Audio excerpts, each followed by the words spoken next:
Welcome back नाज़रीन। और जिस तरह से हम बात कर रहे थे कि तहरीक इंसाफ की हुकूमत ने बरसरे इक़्तिदार में आने के 100 दिन के अंदर अंदर नए सूबे के हवाले से एक रोड मैप देना था, लेकिन एक सब सेक्रेटेरिएट बनाया गया और ये अपनी नौयत का बड़ा एक अजीबो गरीब किस्म का सब सेक्रेटेरिएट है। इस पर बात करेंगे। ब्यूरो हेड मुल्तान जावेद अंबर हमारे साथ मौजूद हैं। जावेद अंबर, बताइएगा, सूबा बनाने का वादा किया था पाकिस्तान तहरीक इंसाफ ने और सिर्फ सब सेक्रेटेरिएट बना दिया और अब कह रहे हैं कि इसी के ऊपर गुजारा करें। क्या सूबा बन पाएगा? इसके ऊपर कोई पेशरफ्त हुई है?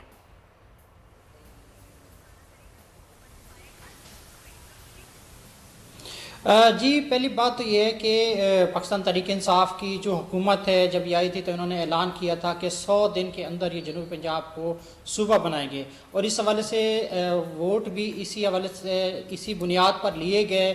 और वोटों के बाद 100 दिन के बाद जब लोगों ने यहाँ के खित्ते के वासियों ने उनको अपना वादा याद दिलाया है तो उनका ये कहना था कि उनके पास अक्सरियत नहीं है।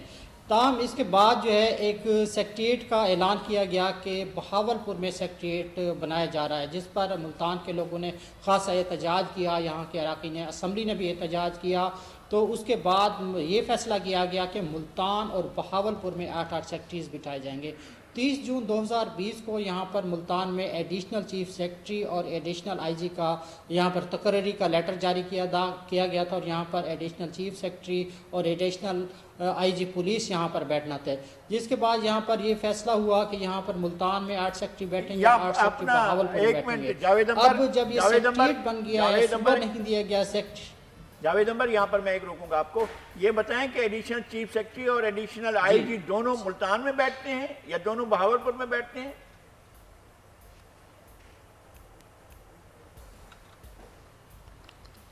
जी, लगारी साहब, ये फैसला हुआ था जो एडिशनल चीफ सेक्रेटरी हैं वो 3 दिन मुल्तान में बैठेंगे और 2 रोज़ जो हैं वो बहावलपुर में बैठेंगे, जबकि जो एडिशनल आईजी पुलिस हैं वो मुल्तान में बैठेंगे। इसी तरह वो बहावलपुर भी जाएंगे और एक एक रोज़ जो है वो डेरा गाजी खान भी जाएंगे। लेकिन अभी सूरत हाल ये है कि यहाँ पर जो सेक्रेटरीज आए हैं, जो अभी एक बड़ा मसला है कि एक तो सूबा नहीं दिया गया, सूबे के नाम पर जो है सेक्रेटेरिएट दिया गया है और अब जो सेक्रेटरीज यहाँ पर बिठाए गए उनके पास मुकम्मल अख्तियारात नहीं हैं।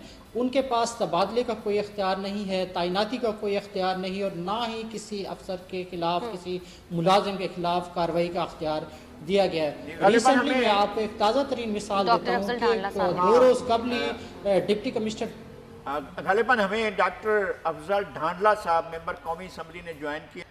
डॉक्टर साहब, आपने सराइकी सूबा के लिए हमेशा जिद्दोजहद की, आपकी जिद्दोजहद बहुत तवील है और आपने हमेशा अपने मुतालबात में रखा, लेकिन आपका ज़िला और मियाँ वाली और झंग और खुशाब और साहिवाल और दीगर अजला तो शामिल ही नहीं हुए।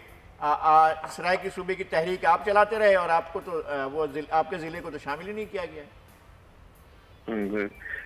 शुक्रिया लगारी साहब। मैं उससे यही कहूँगा कि जो सराइकी नेशनल लिस्ट अपना एक सूबा मांगते थे वो 23 सराइकी अजला पे मुश्तमिल सूबा मांगते और वही मांग हमेशा रही है उनकी कि सराइकी स्पीकिंग अजला जो है इनका अलहदा से एक सराइकी सूबा बनाया जाए ताकि इन लोगों के हकूक का तहफ़्फ़ुज़ भी हो और अलहदा एक यूनिट बन जाएगा जो कि पंजाब को तकसीम भी हो जाएगा। बहुत बड़ा यूनिट है पंजाब। तो लेकिन कुछ नहीं हुआ उसका अभी तक और सेक्रेटेरिएट जो कि वो भी डिवाइडेड है, कुछ उसके दफातर बहावलपुर में है, कुछ मुल्तान में है और वो भी कोई इतना बाख्तियार सेक्रेटेरिएट नहीं है। फिर भी लोगों को लाहौर की तरफ देखना पड़ता है, लाहौर जाना पड़ता है। मेरे ख्याल में इस तरह के बेअख्तियार सेक्रेटेरिएट का उन 3 डिवीजन को भी कोई फायदा नहीं है जिनके लिए वो बनाया गया है। एक तो ये कि मुतालबा, मैं डॉक्टर साहब, मैं इस सिलसिले में आपसे गुजारिश करूंगा कि कभी भी इस तरह से जो सराइकी सूबे की तहरीक में शामिल लोग थे, जितने भी लोग थे, चाहे वो ताज नगाह साहब थे, हमीद असगर शाहीन साहब थे, अब्दुल मजीद कांजू साहब शामिल रहे हैं, आशिक बुज़दार शामिल रहे हैं, ताज गुपांग शामिल रहे हैं, बड़ी बड़ी शख्सियात रही हैं और आप खुद शामिल रहे। किसी ने भी ये नहीं कहा कि हमारे सूबे के अंदर मियाँ वाली और झंग और खुशाब और साहिवाल और बकर और खुशाब और ये ना होंगे, बेरा कमल खान और टांग जी, ये सारे अजला जो हैं आपने हमेशा इन अजला का मुतालबा किया था, वो पूरा सूबा आपको नहीं मिला, लेकिन जो मिला है वो भी जो आपको सेक्रेटरीट बना कर दिया है वहां से भी अब तबादले और तकर्रियां तो लाहौर में होती हैं, फिर सेक्रेटरी यहाँ क्यों बिठाए गए? वो भी कोई मसला कोई लूड़ा लंगड़ा सा सेक्रेटरीट है, वो भी कोई मकसद है उसका। वही मैं वही कह रहा हूँ ना कि वो जिन 3 डिवीजन को दिया उनके भी मसाइल उस सेक्रेटरीट से हल नहीं हो रहे। और इसका हाल वही है कि सराइकी अजला पर मुश्तमिल एक अलहदा सूबा बनाया जाए, बाख्तियार एक यूनिट होगा अलहदा से, तो इन इलाकों के मसाइल हल होंगे। नहीं डॉक्टर साहब, अब एक फिर हम गुजारिश करते हैं कम अज़ कम इस बात की ज़रूर वजाहत कर दें कि आप किन किन इलाकों पर मुश्तमिल, किन किन अजला पर मुश्तमिल आप सूबा चाहते थे और चाहते हैं?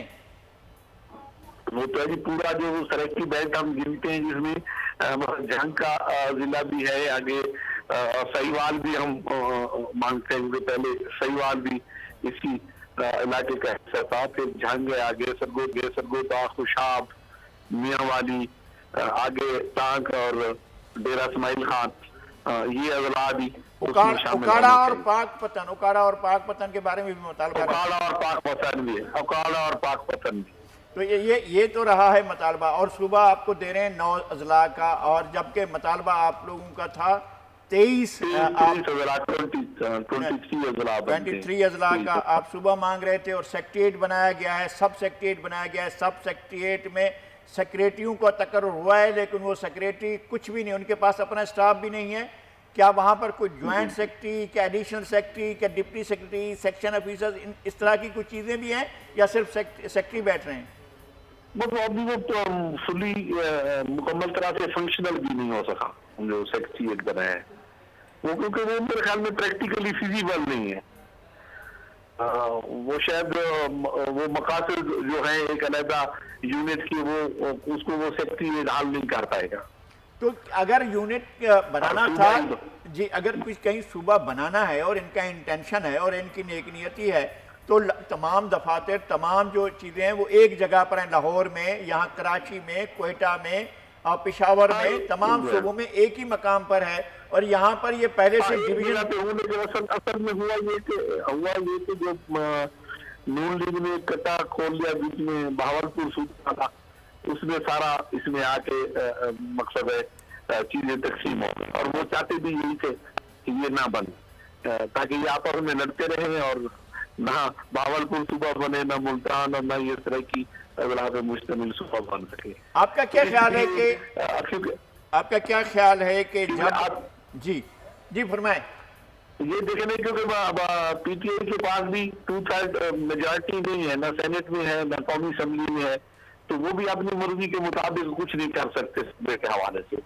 ये तो है कि सारी जो जमातें हैं जो कहती हैं कि हम सूबा बनाना चाहते हैं, वो बैठे, सराइकी मिशनरीज भी बैठे, इन इलाके जो है वो भी बैठे, और सारे बैठ के फैसला करें उसमें कि हमने क्या करना है। आपकी जमात जाके कोई धानला साहब, आपकी जमात तो कन्वर्सेशन के लिए जा रही है, अपोजिशन से बात कर रही है, इलेक्शन इस्लाहात के लिए, सेनेट के तरीक़ेकार, इंतखाबात के तरीक़ेकार के लिए, और इस सिलसिले में अपोजिशन तैयार होती है या नहीं होती है, इसका अभी आगे चलकर पता चलेगा। लेकिन सूबों के लिए तो दोनों पार्टियां कमिटेड हैं कि जनाब सराइकी सूबा बनाया जाए। इस पर तो सबका एक था वो, इसको तो वो असम्बलियों में ले गए थे, पंजाब असेंबली। असल में नहीं, सारी उनको चाहिए था कि ये अगर मुखलिस होते तो ये बातचीत करते तमाम जमातों से, और उनको मकसद एक प्लेटफॉर्म पे जमा करते। जब सारी जमातें कहती हैं कि सूबा होना चाहिए, तो फिर तो सबको इकट्ठे होना चाहिए और इस पे कोई ना कोई फैसला लेना चाहिए इनको। और आप तो अगर कोई नहीं आएगा, किन के बारे में सवाल कर रहे हैं? अगर मुखलिस होते, कौन अगर मुखलिस होता? सारे मकसद है। मैं इस वक्त तो मैं ये कहूंगा कि कोई भी इस कार के साथ मुखलिस नहीं है कि सराइकी सूबा बनाए, क्योंकि वही जो सराइकी नेशनलिस्ट लोग थे वो तो सराइकी सूबा मांगते हैं ना, जनूबी पंजाब नहीं मांगते। अच्छा, आप क्या देख रहे हैं मुल्तान में बैठे हुए जनाब अंबर साहब, क्या सूरत हाल है वहाँ पर? सेक्रेटरीट खुला है, नहीं खुला है? लोग बैठते हैं, नहीं बैठते हैं, सेक्रेटरी बैठते हैं? कभी आपकी किसी से मुलाकात हुई? अब हमारा तो चूंकि हिस्सा ही नहीं है जिला, तो हम हमें जाना ही नहीं। जी लगारी साहब, यहाँ सेक्रेटरीज तो हैं, जहाँ पर जो सेक्रेटरीज आए थे 8, वो अपने अपने महकमे में जो दफातर है वो बनाकर बैठ गए, जबकि जो यहाँ का सेक्रेटरीट है उसकी इमारत जो है, बिल्डिंग जो है, वो हमें कहीं तो ये मतलब ऐसा ये डिवाइडेड इसके सा हो अपनी गया कि दफातर कोई हैं, वो भी तामील ढांडा होना साहब, शुरू नहीं जावेद हुआ। अंबर जबकि बात कर रहे अख्तियारात हैं। की अगर बात की जाए तो अख्तियारात इनके पास उस तरह के नहीं हैं। जी जी जी जहाँ तक अगर सेक्रेटरी के अख्तियारात की बात है तो अख्तियारात उनके पास नहीं है। मैं रिसेंटली एक आपको मिसाल देता हूँ कि 2 रोज़ कबल डिप्टी कमिश्नर मुल्तान ने एक लेटर जारी किया है कि CEO एजुकेशन के खिलाफ कार्रवाई के लिए उन्होंने चीफ सेक्रेटरी लाहौर को लिखा है, जबकि यहाँ के जो एडिशनल चीफ सेक्रेटरी बैठे हैं उनको उन्होंने CC किया है, यानी कॉपी उनको भेजी है। ये हालत है यहाँ के जो सेक्रेटरीज बैठे हैं उनके अख्तियारात के हवाले से। और इनके अगर यहाँ पर बिल्डिंग्स की बात की जाए तो बिल्डिंग बिल्कुल इनके पास नहीं है।